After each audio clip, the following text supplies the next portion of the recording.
तो बच्चों आज हम डिस्कस करने वाले हैं भारतीय योगदान का इतिहास या इंडियन कंट्रीब्यूशन, जिसमें आज आप समझेंगे वनस्पति शास्त्र के विकास में भारतीय योगदान या Indian contribution in the development of botany.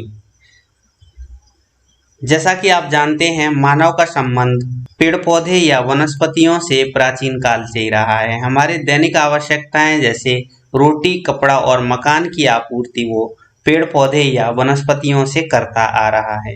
यदि हम भारतीय सभ्यता की बात करें तो सिंधु घाटी सभ्यता के आसपास के जो निवासी थे वो गांव, कस्बे या शहरों में निवास करते थे। इसी के साथ वो कपड़े धारण करते थे और गेहूं, जौ, मिलेट्स, खजूर, सब्जियां इत्यादि फलों का उपयोग भी करते थे। कपास की खेती करते थे और वो पूजा के लिए पेड़ पौधों का उपयोग करते थे। इसी के साथ यदि हम बात करें तो ये जो बर्तन है, यहाँ पर वनस्पतियों के चित्र भी या डिजाइनें भी बनाते थे।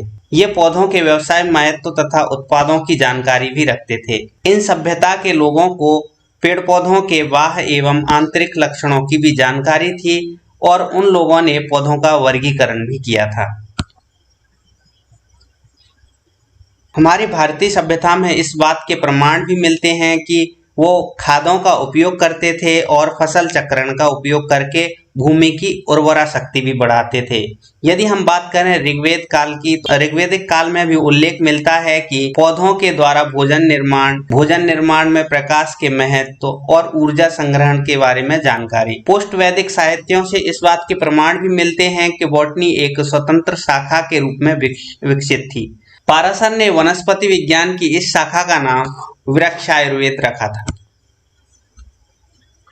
वेदों में पौधे, यानी हमारे ऋग्वेद में कई प्रसिद्ध पौधों का वर्णन भी मिलता है। इसके पश्चात संहिता में सोमा पौधे का वर्णन भी मिलता है। वैदिक भारतीय सोमा को वन का भगवान या लॉर्ड ऑफ फॉरेस्ट या वनराज मानते थे।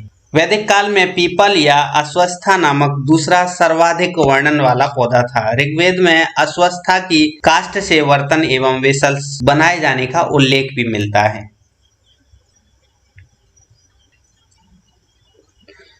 वेदों में मुख्यतः निम्न पौधों का उल्लेख मिलता है, जैसा कि आप यहाँ पर ये पौधे देख सकते हैं: सिल्क, कॉटन, कत्था, शीशम, इसी के साथ सामी, प्लाक्सा, इन सब पौधों के नाम मिलते हैं। तो यहाँ पर सिल्क कॉटन को सालमेलिया मालावेरिकम जिसका बॉटनिकल नाम है, खदिरा जिसको जनरली कत्था कहा जाता है, इसका बॉटनिकल नेम केसिया कैटेचू, सिम्पुआ जिसको शीशम कहते हैं, जिसका बॉटनिकल नाम डलवर्जिया शिशु है, विविधिका या जिसे टर्मिनेलिया वेलेरिका बोलते हैं, सामी प्रोसेपिस प्रजाति से रिलेटेड है, यानी बबूल प्रजाति से रिलेटेड है, प्लाक्सा फाइकस इन्फेक्टोरिया लक्षु गन्ना को कहते हैं, जिसका बॉटनिकल नाम सेकेरम ऑफिसिनेरम है। अथर्ववेद एवं मैत्रेयी संहिता में गन्ने का वर्णन कृष्य पादप के रूप में भी मिलता है। तो आप यहाँ पर इन पादप को देख सकते हैं। वैदिक भारतीयों को कई पुष्प एवं फल धारण करने वाले पौधों की भी जानकारी थी और इन पौधों को अलग अलग नाम से जाना जाता था, जैसे अश्वत्था, पुंडारिका, पुष्करा, श्वेत कुमुदनी, कुमुद, सिम्पसा, जुजुबा, उदुम्बरा, रजनी, धान्या, इन सबके यहाँ पर बॉटनिकल नाम दिए गए हैं, जिसको आप नोट डाउन कर सकते हैं।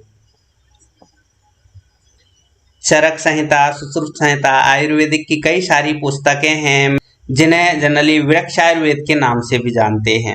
हमारी भारतीय सभ्यता में वृक्षायुर्वेद को सबसे प्राचीन ग्रंथ माना गया है, जिसे उन्होंने संभवतः प्रथम शताब्दी में लिखा था। इन सब जानकारी से स्पष्ट होता है कि हमारे भारतवर्ष में यानी प्रथम शताब्दी में वनस्पति शास्त्र पूर्ण रूप से विकसित हो चुका था।